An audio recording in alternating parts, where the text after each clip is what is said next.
Hello guys, welcome back to the channel, and as per usual I shall just get to it. You're getting a sneaky peek of the next one.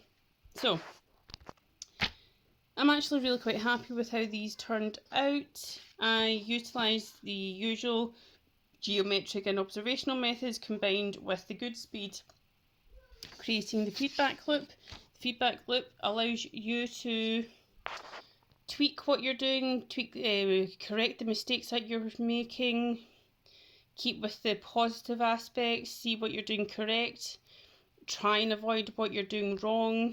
I mean, my thing previously was very heavily pressing on the pencil and repeatedly going over the same line, so it became very muddied and very cluttered and very dark. I try a quick sketch and minimalist approach now. So the first one took me 2 minutes 40 seconds, 2 minutes, and 2 minutes 40 again.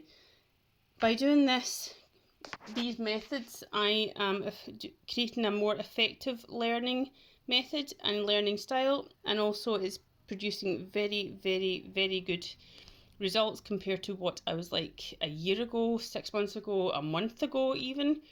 So I'm continually improving on my speed, my proportions, the ratios, everything. So please go and check the rest of the channel out, see what I was like a year ago compared to now. Thanks guys.